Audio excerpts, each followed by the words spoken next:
With Christmas right around the corner, that means something is starting to creep back into everybody's minds. No, not the presents. I'm talking about New Year's resolutions. You're starting to think about what you're going to be doing come January 1st and maybe what you need to be indulging in before it's too late. Am I right? And one of the things that people oftentimes think of when they hear New Year's resolution is a good detox. Gonna clean shop, gonna clean house. Well, that's why this month is going to be detox theme here on this channel, and this video is going to teach you about 2 must-haves and a bonus for any good detoxification program. As is often the case here on the internet, especially as it pertains to health-related topics, I find that the topic of detoxification oftentimes gets oversimplified to the point of almost being bastardized. You'll see different people and different influencers promoting just one or the other of these 2 things, kind of depending on their bias and their background and what flavor they have.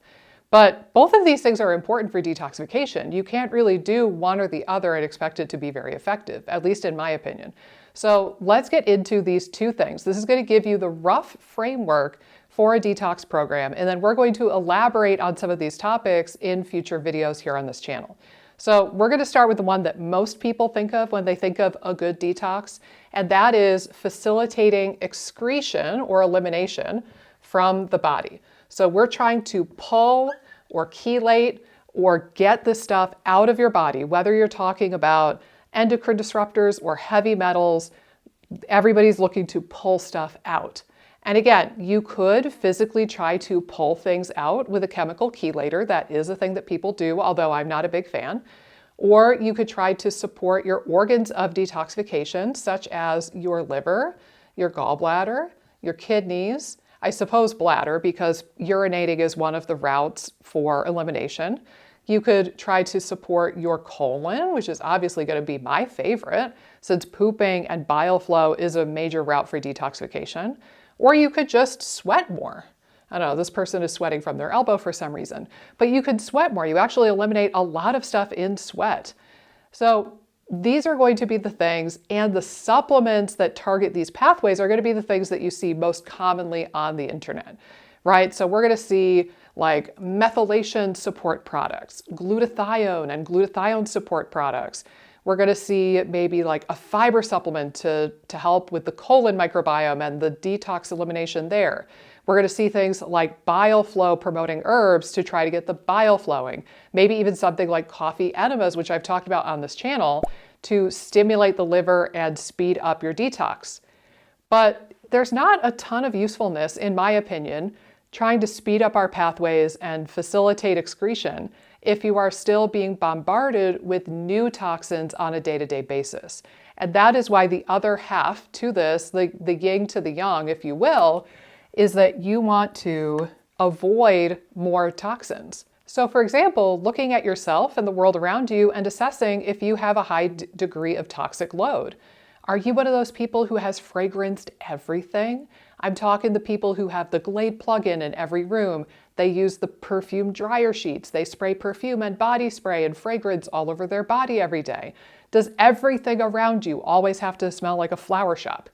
Or are you getting knowingly exposed to something like mold, or do you have a strong suspicion of something like mold in your home?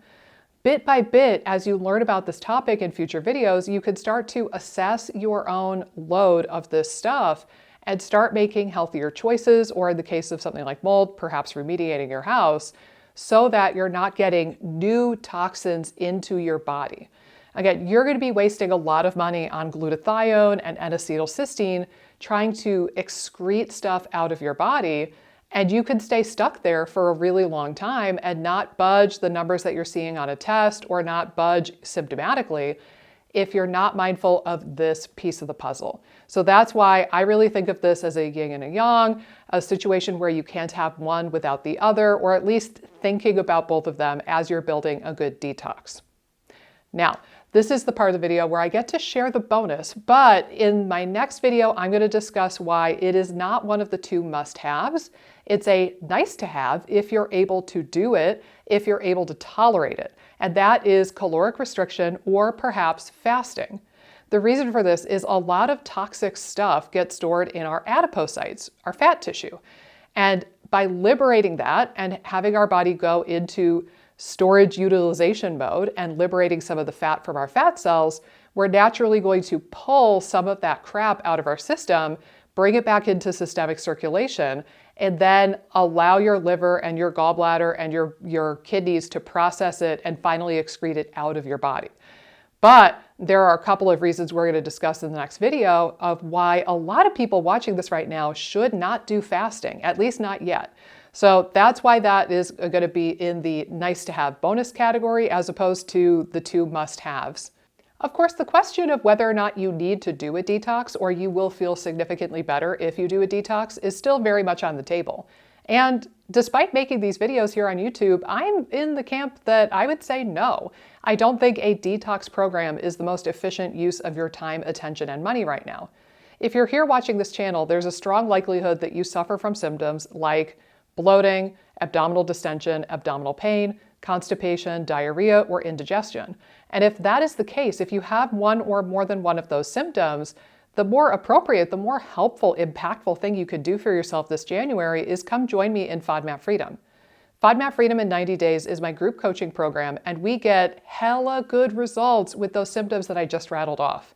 So if you have been told that you have SIBO or IBS or dysbiosis, leaky gut or candida, I have the tools and the coaching and the environment that can help you finally put that behind you in 2025. Yes, detoxification is one of the things that I teach you in FODMAP Freedom, but it is way farther down the totem pole than you might realize. There are 10 other topics that we cover before we even start thinking about detoxification, because frankly, it is not the most important thing for the vast majority of people to do. So if you want to learn what actually to do first, how to support detoxification from a really truly holistic perspective, and diminish or completely get rid of symptoms such as bloating, abdominal distension, abdominal pain, indigestion, constipation, and diarrhea in the process, I really hope you'll check out FODMAP Freedom. I'm going to put the link down in the description below.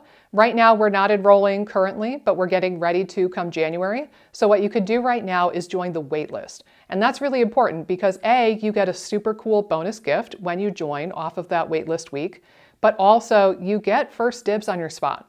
And we have had to cap enrollment and limit our numbers before. So if you want to make sure that you snag your seat, jump the line and get on the wait list now, and that way come January you know that you can get your seat if you decide to join us. Blech.